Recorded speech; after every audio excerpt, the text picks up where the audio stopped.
Hi, welcome to the Sifu Mimi Chan Show. Thanks for joining the conversation.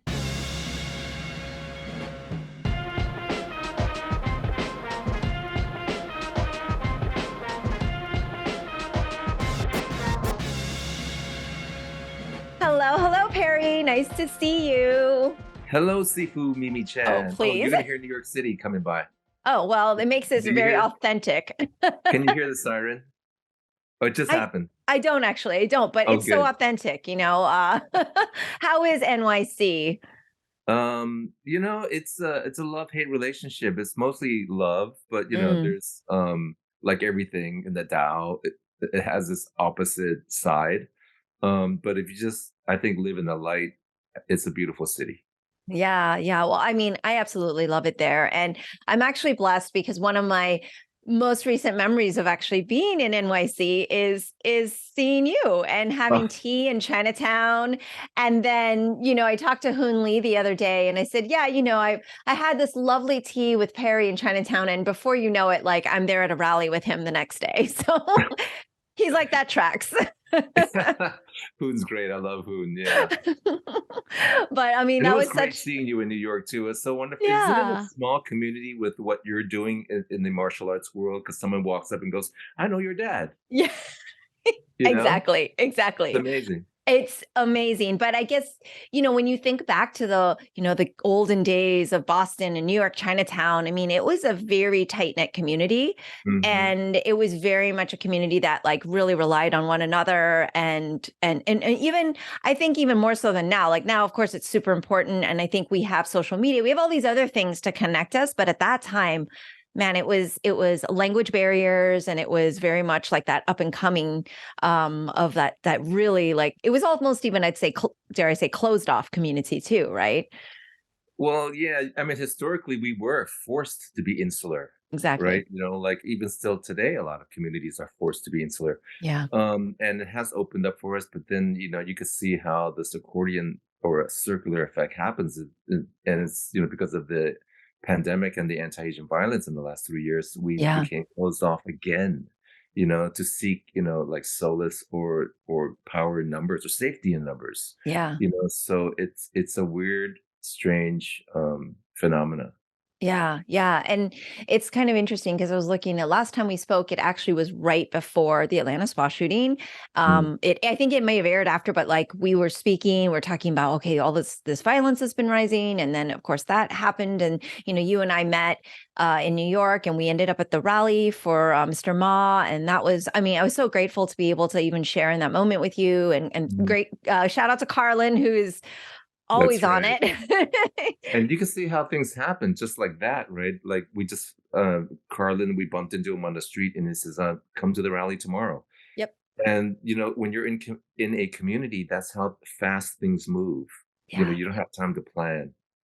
Yes, yes. I mean, and kudos to you though, because you always seem to drop whatever it is you're doing, and you always seem to make time to be an activist. And I look up to you so much. And it's Oh, it's just, I see you at these rallies. I see you whether you're sharing your music, you're sharing your voice, and just your presence. Sometimes you're not even like, I'm going to limelight this. You're just there, and you're the real deal, sir. So I oh, appreciate you.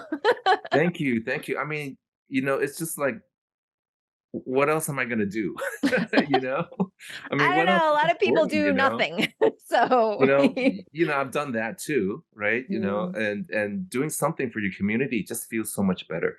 I mean, Yeah. it's just gratifying to serve, your community because of, if you understand your history, it's like, we need to stick together on this. And whatever platform I have that can help others, and in just the simplest way, it's meaningful to me. Yeah. I was kind of teasing you off air. My husband and I, we don't do social much, but you're like one of the few people I actually keep on my feed to follow because I love seeing your posts, especially the most recent, like where you're with your guitar and it's like black and white. I was like, oh, Perry's so fucking cool. I'm like, I want to be him when I grow up. Oh my God, you're so cool. Tell me about like the music you've been creating. And I mean, we talked about the shakuhachi flute last time, but I see you're doing gigs. You're like in a band, and you're kind of going full force now with even more music. Well, yeah, I mean, music, rock and roll, punk rock, it kinda saved my life when I was a kid, and, Really? yeah, and I never left it, it's always been in me, that sort of spirit of the guitar and, revolution through music, and I just looked at all my favorite heroes, and that's what they did,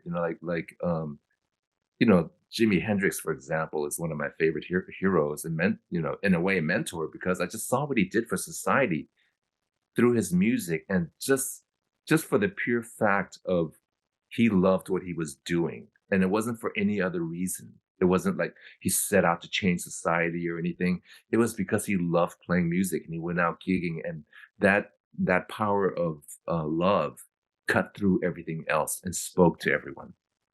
So, I love playing music, and I've always played music for a long time in bands. Even with my first theater company in New York City called Slant, there was Yeah. 3 Asian guys, and I just wanted to have fun with them, and it was theater was great, but theater at sometimes for me, theater can get boring, like Okay. just people talking, and I just rock and roll, the electric guitar and drums just invigorates any situation. So I thought it was, to make it a point, I wanted to make it a point for Slant to have fun and to sort of invigorate our thoughts through music, and, the energetic sort of, kinetic response that can change people through music. And in this pandemic situation, it was like, I was, with my family, quarantined a lot, and I started playing guitar more than ever because nobody was doing anything. Nobody was Mhm. going out, auditioning, doing gigs or anything. We're just holed up in our apartment or house. So luckily I had my instruments around and I would strum songs and I started to learn songs on YouTube, and it just reinvigorated this thought of like activism through music. And again, one of my mentors is Fred Ho, who started the Afro Asian Art Ensemble, and it was about uniting people of color through um, jazz, which is a revolutionary music at the time. So, um, and and Fred was one of my mentors that was doing art as activism and music and creating solidarity through disparate communities, to point out the systemic inequities of our society. Yeah. So I thought, you know what, I want to like play music again with a band and just like play songs that are meaningful. So, what happened was a dear friend of ours, an OG Asian American actor, Chinese American actor named Jeff Lee, he passed away through because of cancer during COVID. And Mm. so a lot of Chinatown actors got together and his family had a memorial, but it was full of actors and activists and musicians Yeah. because that's what he did for like, and he was at almost 70, I think, when he passed away. Wow. So, Richard Ebihara, who was in Slant, and I wanted to play a song at his memorial. And it turns out that we had 2 other friends, Jun Suinaga and Billy Asai, who had a song, and with Alvin Ing, novelist and rocker, had a song. So we all thought, why don't we just play as a band? We'll learn a couple of covers. And so we did Jeff's memorial, and it went over so well. We thought, hey, we should just do this because it's fun. Yeah. We're all like AAPI and kind of OGs in a sense that we just want to do it for the fun of playing Yeah. music and sharing, the content Yeah. of the moment. So Billy just, at our first rehearsal after Jeff's memorial, Billy said, "I got a song called Stop Asian Hate," Yeah. and he played it for us on the guitar, and I went, that is a song we have to do. Like, we have to do that song justice right now. It was one of those things in the world where everything comes together in that moment, and Yeah. sort of like the temperature in the room changes and the light Right. changes, and you're like, your heart starts to pump, and you go, I can dig into this piece and commit to it and see it to fruition. So we rehearsed for his Billy's partner got us a gig, Martina, on the street in the it was actually a year ago in the Yeah.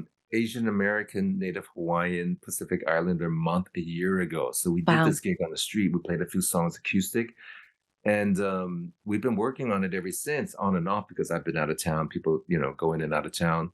Yeah. But we finally got another invite to do the song at Times Square for the anniversary of the Right. women, the a women shot in Atlanta, and we thought Yeah. this is a perfect opportunity to do this song, and and we offered it as to all those who were faced violence during this time, especially the women, because it was in that moment to acknowledge how could we move forward with these attacks Yeah. on Asian AAPI NH women.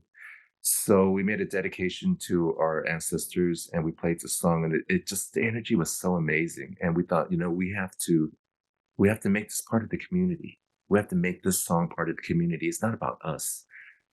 The song was germinated and was birthed through what was happening to our community. So we thought, this is actually the first announcement I'm going to make is we're going to do a fundraiser because we're recording the song to make a film about this moment with our community. So look out for the GoFundMe fundraiser soon. It's gonna drop, and it's gonna include all of our people who can come to New York City to film with us. Oh, I So love it. that's the thing I'm very excited about. The band is called Judo Club, Yep. and the song is called "Stop Asian Hate," and that is what I'm so like excited about doing right now.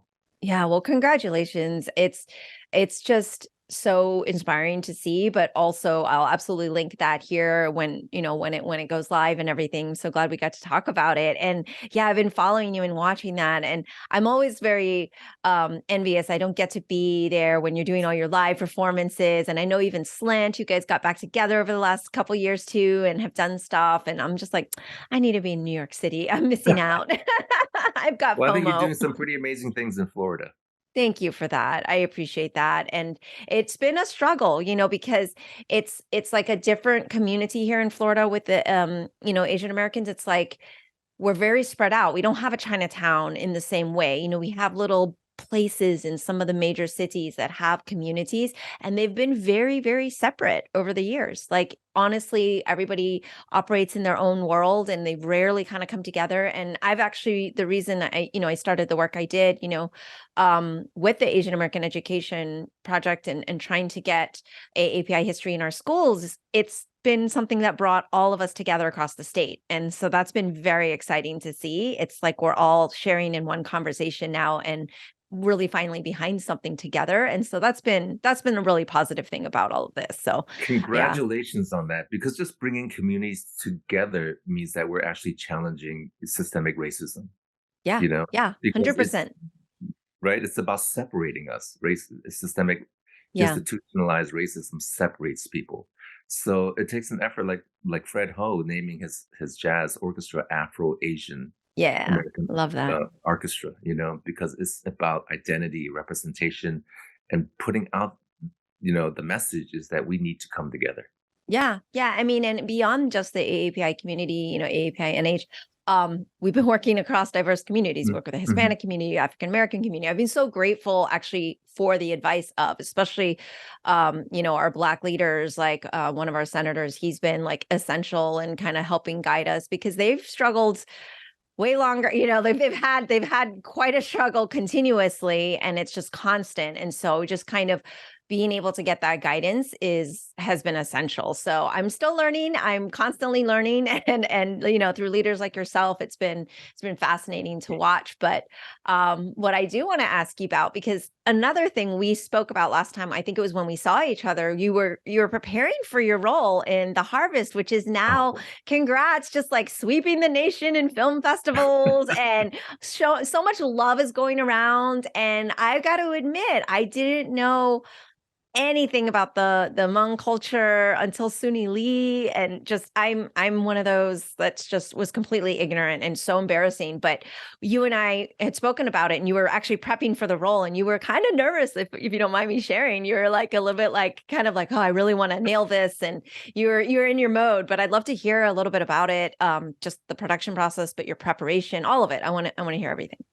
Well, The Harvest is a film that is written by Doa Moa, who is the actor who first made his entry into film with Clint Eastwood's Gran Torino. He Yeah, played a young gang leader named Spider, and the film was great. It put Hmong people on the map. Right, it's the yeah, first Hollywood film that actually had Hmong people in it.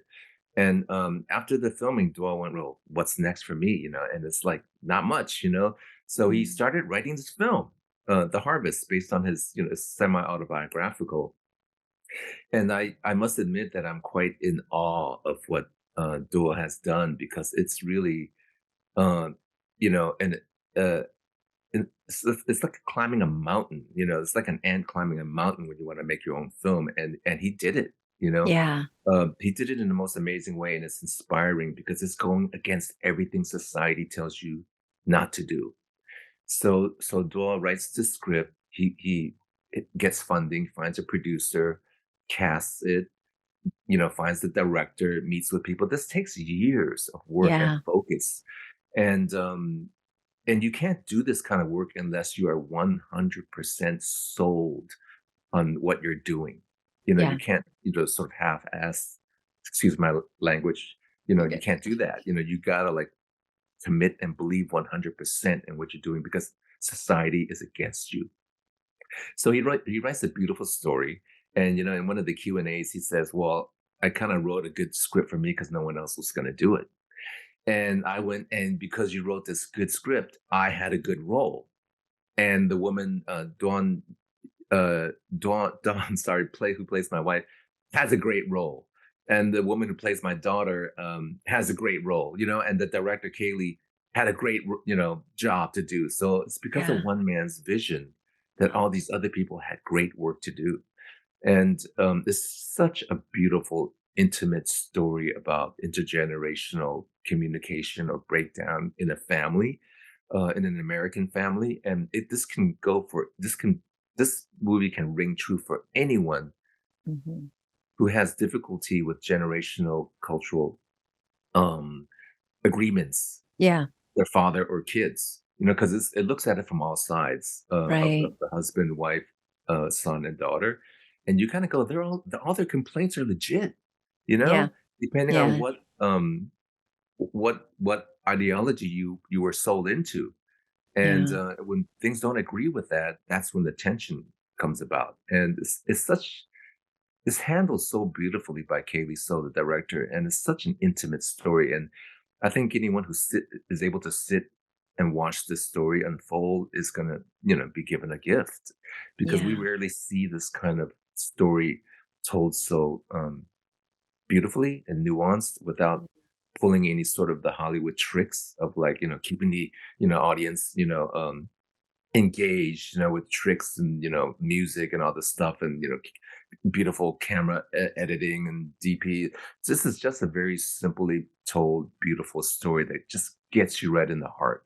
Right. So, without really giving any spoilers, I mean, it when it's sold, when it's distributed, it's at the Cannes Film Festival market right now. So Yeah. Congrats. Yeah.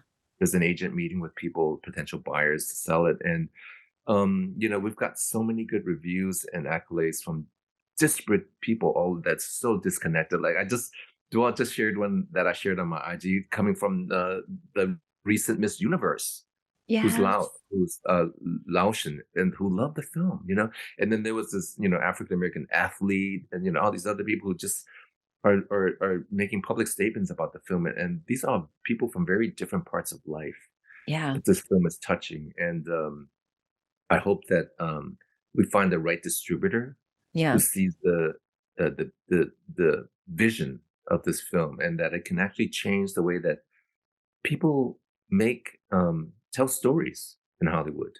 So Yeah. that's my hope for The Harvest. I'm so excited for it. Oh, yes. I'm very excited as well. I mean, you guys haven't come to Florida yet, I don't think, unless I missed it. But Not yet, not again, I yet. got to go to New York, yet another reason, right? I think it'll But be here in August. okay. Hint, hint. Oh my gosh. Well, I love hearing this because and there's nothing wrong. There's nothing wrong with the big Marvel explosions and the DCs and all of the fancy, like you say, visual effects and everything. It's I'm a little tired of it. Like I'm a little exhausted by them. And I'm like, okay, you have something on in the background, but it's not something like you said that like really reaches you here necessarily. And just like storytelling is so important, especially one that tells it authentically. And so it just doesn't seem like it can get any more authentic than this one being told. Just like the care of which it's been taken from each step. And yeah, kudos, because that is definitely, I have a very small understanding of what it takes to make a film, and it is not an easy thing. And so, wow, that's a really amazing thing to be a part of. Is there something about the Hmong culture that, and I didn't know in my mind. I've seen Gran Torino. I just don't think in my mind there was a connectivity Mhm. that was what was there. And so, is there something that you kind of learned that you didn't know before? Or is there things that you had to research to kind of prepare for that? Because I know that you're very um conscious about ensuring that you're always portraying things authentically. And even though you're Asian, it doesn't mean like we automatically know everything. Like that's the myth, right? Like, oh, we know everything about every Asian country just because we're Asian. And it's like we're not a monolith. There's so much there. So I was curious, like, to just even share, because like I said, I'm a little bit ignorant in the space of understanding about the culture. That's a big question, and I've learned a lot from this process in many ways. Not just as an actor, but as I think as an activist and as just a human being. Because I mean, on one level, I had to meet. Well, on the most basic level, I had to meet and learn something about Hmong culture.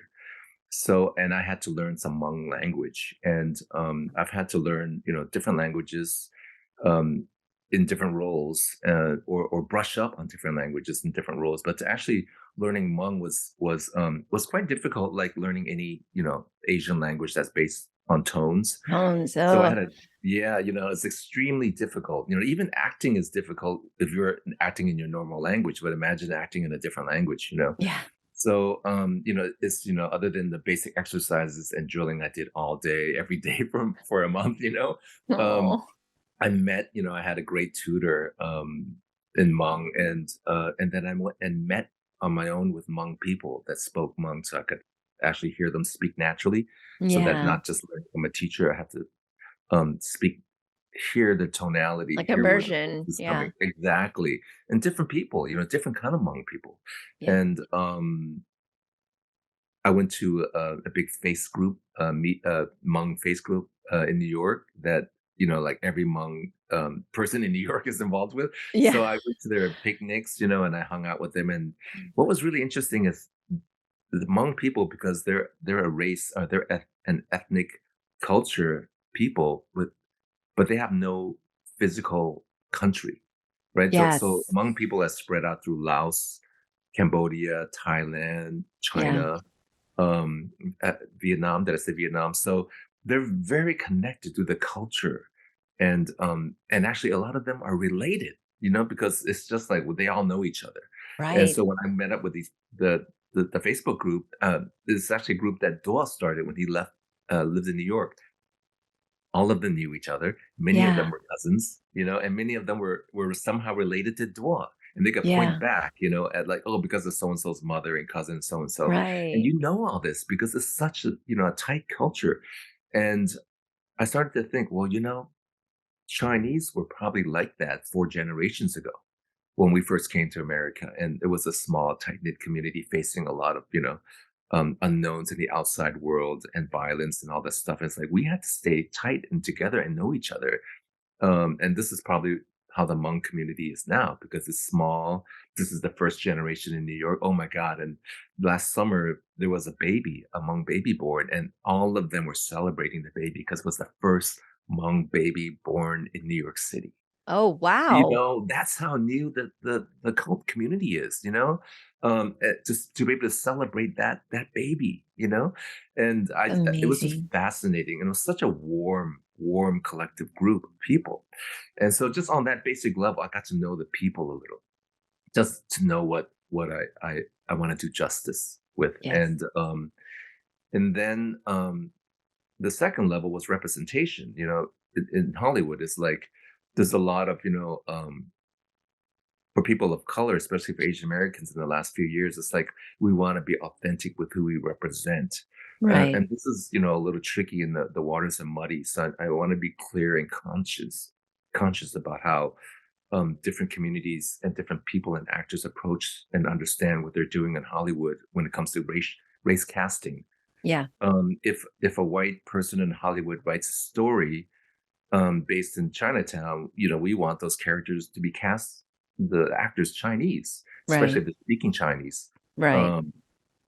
if a Chinese person casts a story and they're trying to tell the best story they could from their point of view, and I think they can have a leeway with who they cast depending on what works for their story, because that Chinese storyteller is not the gatekeeper. Hmm. He was not the gatekeeper. She was not the gatekeeper. She was not the one that oppressed us before Right. and cast us as these sort of flat uh, racial stereotypes. Yeah. So, I had to talk with Dora about that, and he goes, "You're the one that could play my dad." That's all Mm. there is to it. Yeah. It's not about being Hmong, Japanese, Right. Chinese, or whatever. So and he is the uh, creator. It's Yes. his world. It's Oh, his yeah.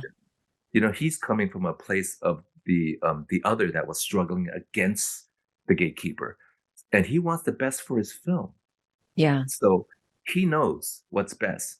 So, just to be clear, I'm always wanting to help the creator, the person who has the creative idea first. And if it's coming from Hollywood, if it's coming from a white man who's been, has all the power and historically the gatekeeper, I'm going Yeah. to question a lot of choices and whether the role is right for me or whether I should audition for the role, because I think there's a better actor for that role if you're, casting, something that's not Chinese. Hmm. Hmm. And again, so depending on the situation, is very nuanced, the discussion, and depending on who's casting, what the story is, Yeah. does the person have to is actually saying something that, in language wise, that represents Chinese culture, and who should that person be? So it's about the power, Yeah.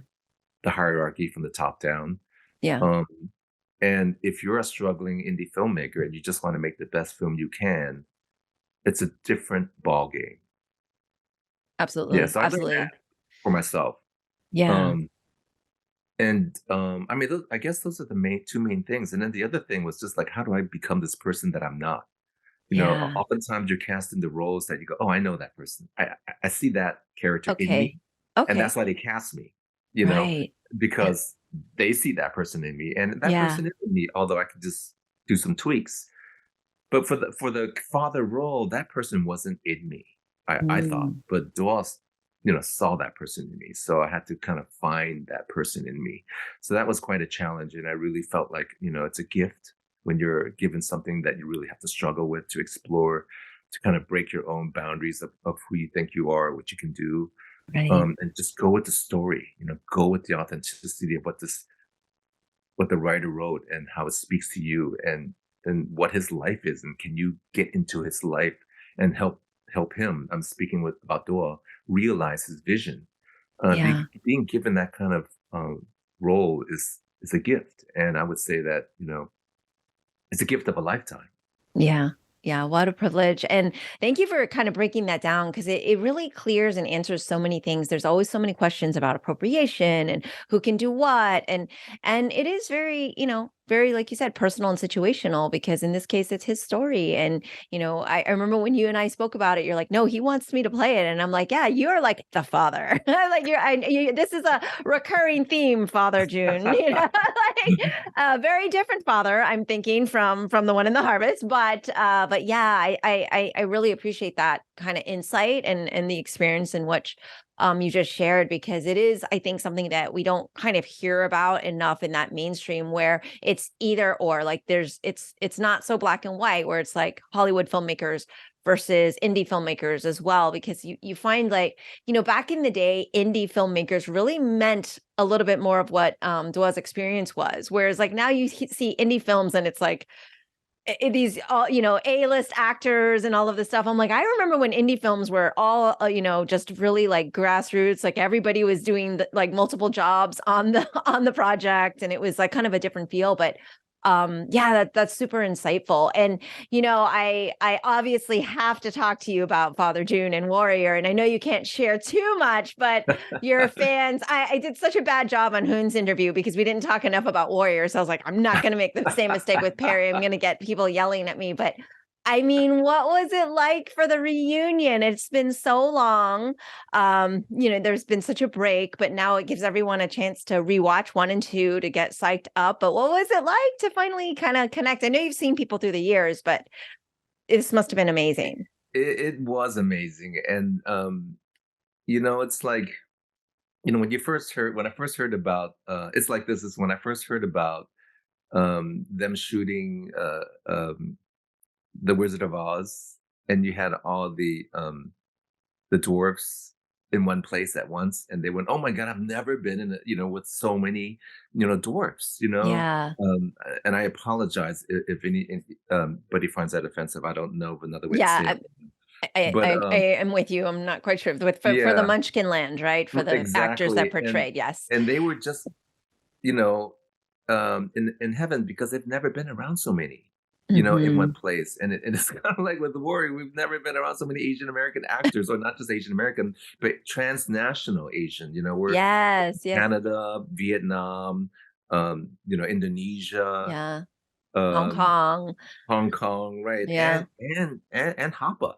Mhm. So it was really kind of like, it was kind of like a love fest, because Yeah. we just love each other, and I don't Yes. want to leave out any of the non-Asian actors too, because we love Of them too, course. Yes, I mean, yes, yes. it's just like, wow, we didn't never thought we didn't think we'd be back, and here we Yes. are. So that was a double whammy, and it just made everything so much more precious in a way, but incredible and joyful, and again, like a gift. Like, we were just given a gift to, like, be together and tell the story. And again, everybody loves Shannon, and Jonathan Tropper, and Yeah. the everyone, all the creative team. I heard that a lot of people had other jobs. The crew in South Africa had other jobs, but they gave up their other filming jobs that paid more to Wow. work on the war sorry, Warrior, because it's just so fun. Yeah. I love seeing the DPs behind the camera. They're just every day, "How's it going?" And then let's shoot this. It's just so fun. It's amazing, and to be given that opportunity, to be given a second chance, a second life, is always a gift. And Cape Town is such a beautiful, beautiful, kind of insular bubble of South Yeah. Africa that, every day was just I can't believe I'm here. I'm pinch my yeah. It seems that way. And, I've been really fortunate. Langley, we talk often, and then like on this, we talk here too. And he's like the number one salesperson for Cape Town. I'm like, I want to be there now. Like he's always sharing all these really cool things about the town, the city, and just, plus he does all those crazy triathlons. So we get to see Mhm. like the landscape of it through his eyes. But yeah, it just seems like such a magical place. But I feel like Warrior is this magical set. Like, there's just something very special. I've had such a privilege to be able to talk to so many of your castmates and to so many of you that have shared in this experience. And it's kind of like you said, the love fest. It's all the same. Like everyone really gets along. And not to be negative about other TV shows or sets, but it's not always the case that you have such cohesion, right? Like this is something very unique. This is something very unique. Absolutely. I mean, I've been on other recurring characters, and uh, where I've been on a set on a show for a couple of episodes, or season, cast regulars. So it's like we're all friendly and professional and cordial, but Right. not everybody goes out to people's homes and have dinners and picnics and weekend parties and barbecues. Yeah. Like Langley is a very different person from Blakely. You know, Oh, yeah. Yeah. he's always like, "Hey guys, I'm having a barbecue, right?" Yeah. And like he's great. Everybody loves him. I mean, Yes. he feels like, I think, the de facto host He because he's there, does because he right? lives So there. he wants us to have a good time, and sometimes I feel like saying, "Langley, we're having a great time without you, or without the work you do, or not the is much Yes. appreciated. It's Yes. so much Yes. appreciated." I mean, when I landed got off the plane, and I went to the first training session for me, Langley was there, and he goes like, "Let's do lunch." I was like, "Absolutely!" Like right away, because I hadn't seen him, and he's like, Yes. I gotta have lunch with you. So it's like that. It's like we just, oh my god, he's here. It's like, and I am the biggest fan of all the actors. When I see them, I go, oh no, there's Assam. Oh, wait, I know him. It's like, Yeah. It's pretty funny. Oh, there's Wang Chao. Oh, wait, it's only Hoon, you know? It's like they're so much larger than life, Yeah. right? In even in my own mind, and I train with them Yeah. every day, and I see them on Yes. set every day and have lunch with them every day. But sometimes I'll see them just walk into makeup and go, "There's Young Jun," you know? It's pretty wild. It's pretty wild. Right? It must be. It must be. I mean, I'm just so excited, and that reunion just sounded like so much fun. I was trying really hard to get there, but it just didn't happen. But I heard anyway. There was a lot of COVID restrictions, of course, too, because of South Africa. So like set was kind of really, really wasn't visitable anyhow. But question on Langley: did he have lamb when you had lunch together? Because I know that his nickname is Lamley. He may have. He ordered a breakfast special, and it might have been like a lamb sausage. Yeah. Right. Um, yeah, going back to the COVID restrictions, it was really actually more difficult in some ways. That was the only negative part of this, I think, season is that we couldn't go as easily to sets and watch our fellow actors film as we could Ah, the okay. season. So even for Season you one all, and it two. was difficult. Season Okay. 1 and 2, we would just walk up and show up and watch people film, but this Yeah. time we'd have to get a clearance and get a ride. It was Mm, all very different, okay. so that was the only downturn of the COVID, restrictions, and a couple of people caught it. Actually, I also caught COVID there, and that Yeah. delayed my return, Oh, for 2 weeks because we bummer. had to push back my shoot for 2 weeks just so I can Right. get cleared to film, and then and I wasn't the only one. There were, several other cast members, Yeah, and it happens. when the cast gets COVID, it's hard because then they have to wait for us to clear. But if Right. a crew member gets COVID, they replace the crew member. Of course, of So, course. it's good to know that we're kind of irreplaceable in some ways. Indispensable. There's only one Yeah. Father June. I know you But, can't like do any spoilers, but what can viewers expect? Like people are so excited. It feels like it's been so long since that last episode. well, Um, I would only talk about myself a little bit or my role with yeah. Young Jun.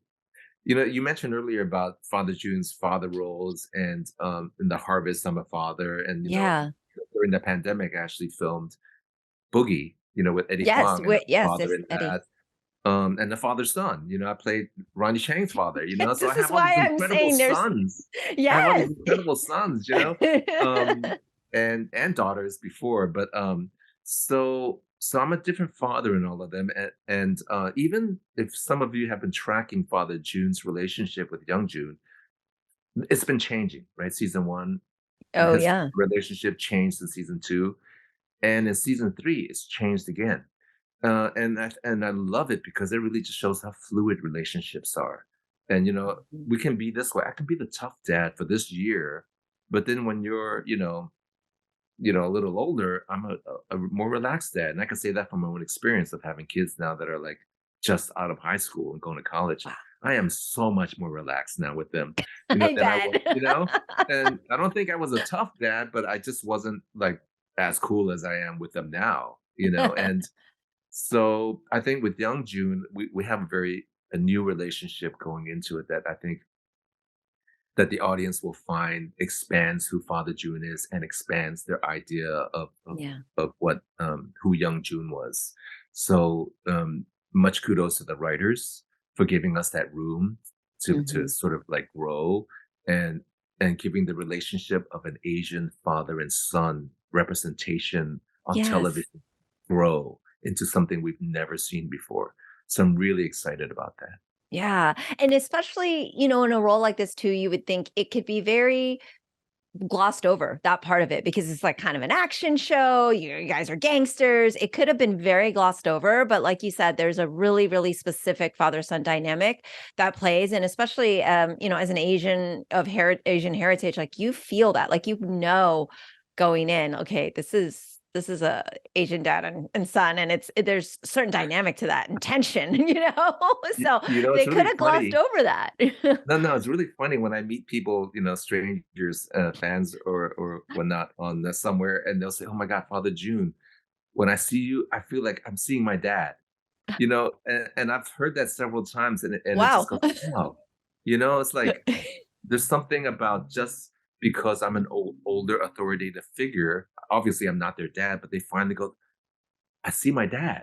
It's Mhm. like, which they rarely ever see on TV, American TV. Yeah. So I again, much kudos to the writers for giving us that space, that room for representation. Yeah, yeah, that's so amazing. And I mean, we're so excited for it. The trailer looks incredible. And just kind of seeing the little teasers of everybody that you've missed so much along the way. And like I said, I'm so grateful I've been able to talk to so many people. I have to get back on it. I need to start kind of getting back through and getting everybody on before it premieres. But I just watched yeah. season 1 and 2 myself, Oh just to yeah. be ready. Yeah, it's amazing. It's like, Oh "Oh my my god, I'm in gosh. the show?" I love it. You're a fan of the show. I'm a fan of all my fellow actors. I watch them because I Yeah. know them. Like, you get a glimpse because 'cause you've been interviewing us, Hmm. because I know how different they are in real life, Right. and then when I Yeah. see them on screen, I just see the talent Right. because they're Right, that not they that literally person on screen. transform and you're going, Right. "Oh." Well, I mean, for the most part on Warrior, I'm glad that most of the actors are not that person.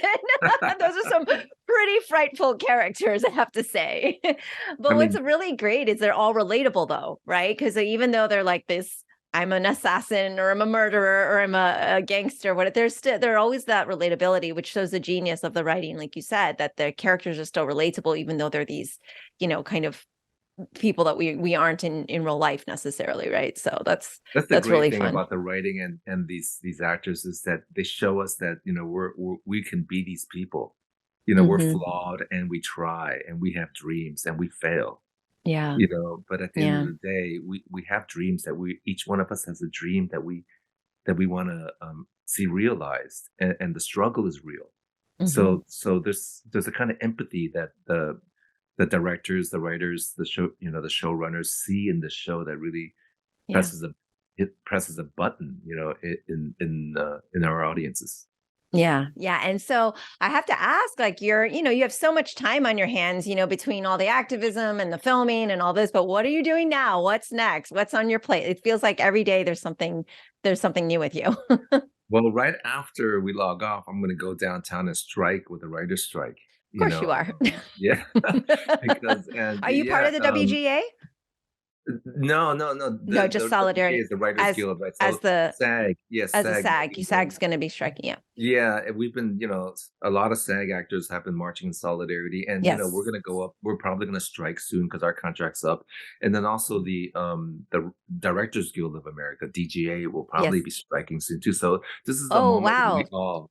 Yeah. we all have to stand together in solidarity Yeah, against, 100%. extreme greed and capitalism. Yes, Nobody's asking for more money. We're just asking for fair living wages when these exactly. CEOs and board members are making millions of dollars, billions of dollars, Yes. and they're keeping the numbers hidden, for streaming revenues, just so Yeah, that we can't bargain, properly. So it's just like we don't even know, but the numbers we do know are very small, guaranteed compared to what exactly. they, you know. Yeah, I'm really glad you So brought that up because people don't seem to understand the whole streaming versus so I'm still a SAG member. Like, I get my mhm. 32-cent residual check off of Mortal Kombat that I worked on back in the 90s or whatever.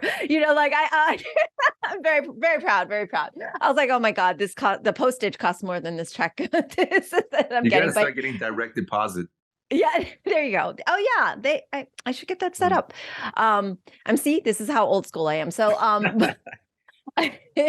and so yeah, it's like people don't realize that you would get residuals off of when things get re-aired, right? In terms of network. And now that's changed so much with streaming, the deals that are made don't compensate the actors, the writers, especially, and all of like the directors and everything. Like people just think, for example, Mulan.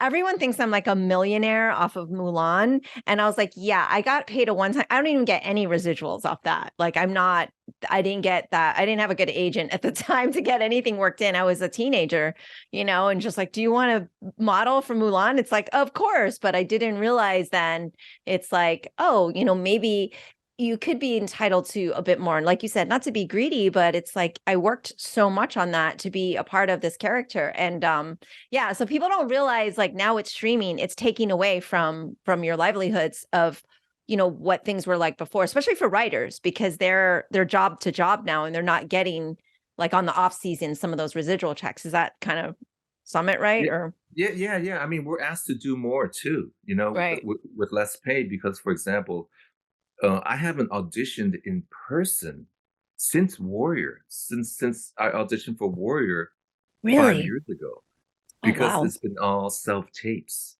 So, I obviously am lucky enough to have booked through self-taping over the years, but I haven't walked into an audition office in 5 years. And Wow. so and these auditions are getting longer, and maybe it's because of where I am as an actor, but recently I did a 12-page audition, and I had 4 days to put it together. And it was like, what other actor has time to do that? You can't ask an actor who's waitering or bartender to like audition to put together a It's like a 12 page. production. It's a production you have to Yeah, do in it's a 4 short days. film. It's a short film. Absolutely. And you give a performance, right? Yeah. So when they're demanding that of us, I mean, actually, the industry on the other side, they're working less, right? They have more time to do what they do, but we're asked to do more, Yeah. and so Wow. we're just asking for like now some boundaries, Mhm. like some restrictions on like how many days do we get to do over like 5 pages, or whatever. Mhm. We need more time. You can't expect a bartender or a waiter who most of us are, Mhm. um, to do this incredible kind of performance in like 3 days or 4 days. Yeah. The last audition I did had like 3 monologues. It's like, how do you do a monologue? I'm just memorizing that stuff, you know? Mhm. So anyway, but those are the things we're fighting for because, once you open the door to like people are going to take, right? That's just human nature. Once you offer something, people want more. So if we're willing to do these kind of self tapes, they're going to want more. Pretty soon, they're going to want our own lighting, our own costumes, and Yes. give them the film, Costumes. right? Yes. Yeah, And some people basically. do.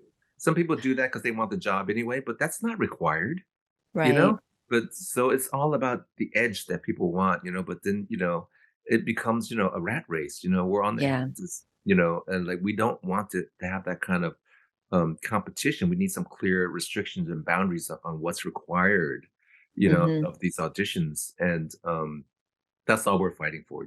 Fair, just to be fair. Mhm. Yeah, that's the big thing these days. But I guess other than Judo Club and Stop Asian Hate and the fundraiser we're going to start to Yeah. make our short film about it is I actually am ready to write these little short stories that I want to put into like a little short story novel about my own experience as an Asian Yeah. American activist artist who just like as a hometown boy grew up in Chinatown. Yeah. So and I actually this idea the seed was planted by my oldest son who says, "So dad, how come I don't know that about you?" And I'm like, "Okay, let's talk." And I went Yeah. He goes, "Yeah." So it's just like, you know what? I want my son to know all of this stuff, all the stuff I've Yeah. been through and go, that kind of shaped my identity, my work. And you leave him with some tools on how to like navigate this crazy world that's throwing all this chaos at you every day.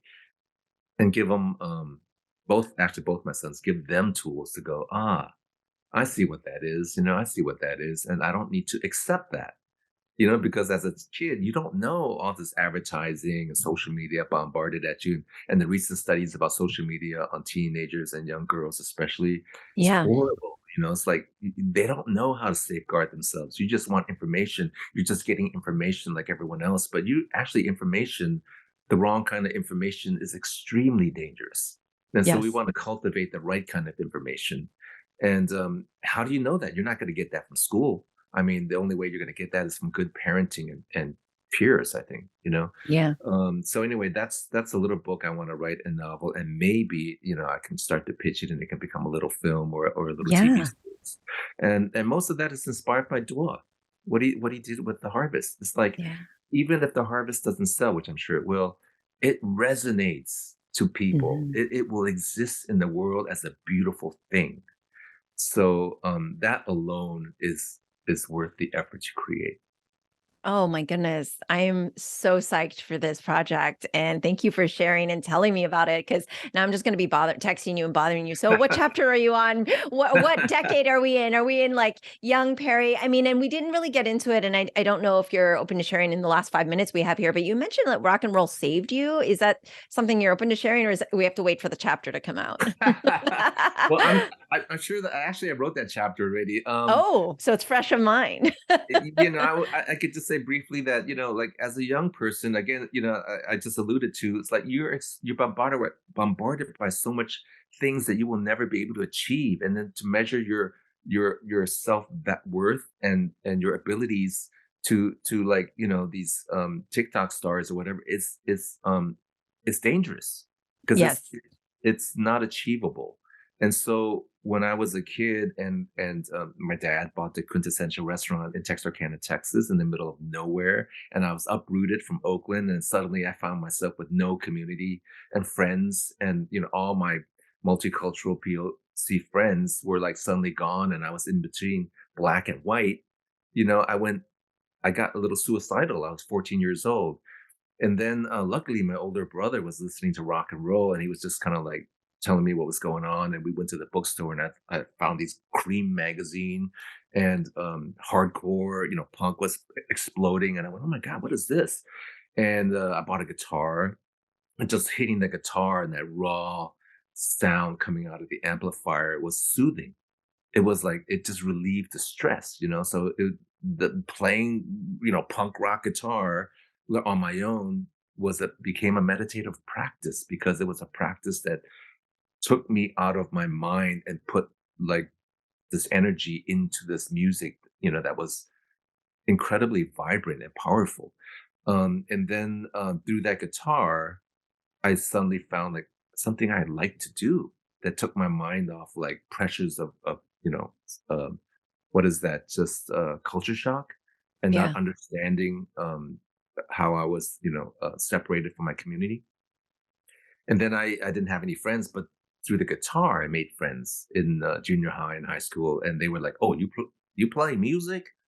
How about coming over to our jam session? We could play a little music." And I was like, "Okay," and like, here's how you played Leonard Skinner, like Sweet Home Alabama. So I started learning these, Leonard Skinner songs, being in their band, and I started making friends through the Yeah. guitar, right?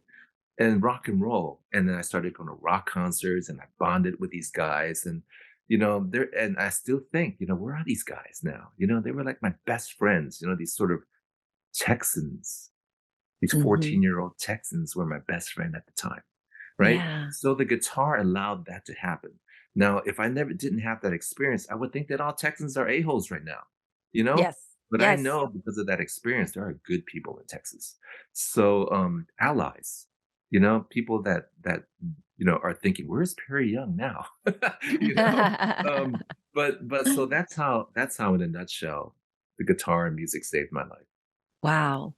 Wow, that's a very moving and incredible story. Thank you for sharing that. And you're right. I think art and some of the things that we do that save us, and we wouldn't think a guitar would save your life, but like it also opens your eyes to shaping your future you, right? Like you said, as an activist, we have a very preconceived notion of certain stereotypes of people, and it's very easy to get wrapped up into that, into the anger of the general, like everyone who has a gun is bad, or something like that, where you're just so angry. But um yeah, that gives me so much to think about, that your experiences like that can really resonate for such a long time and impact your future self. But that's incredible. Thank you for sharing that story. I am very psyched for this book, by the way. If I haven't made it abundantly clear how excited I am, because I'm your biggest fan. So Well, I um started writing it, so let's see. Let's see. yeah, well, you know what? I think, like you said, even if it's just to share with your family, because it's the untold stories, and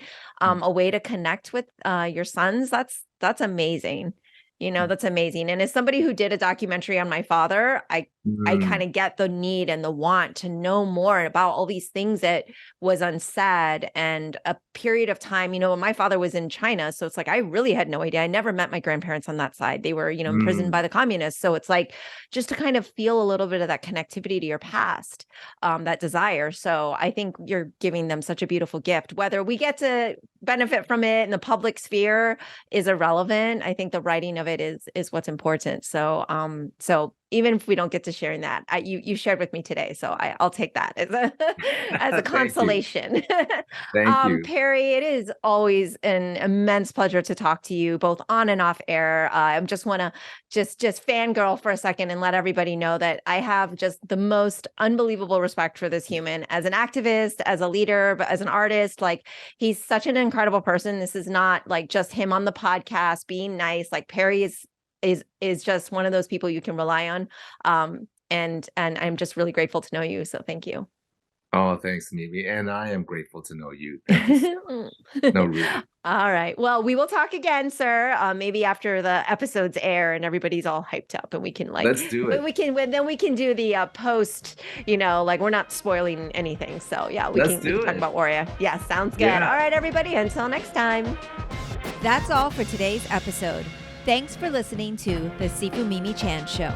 Please subscribe and rate my podcast on your platform of choice and leave a review. You can become a patron of the show at patreon.com/SifuMimiChan to help keep this podcast going. Follow me and interact on social media at Sifu Mimi Chan on Instagram, Twitter, or Facebook.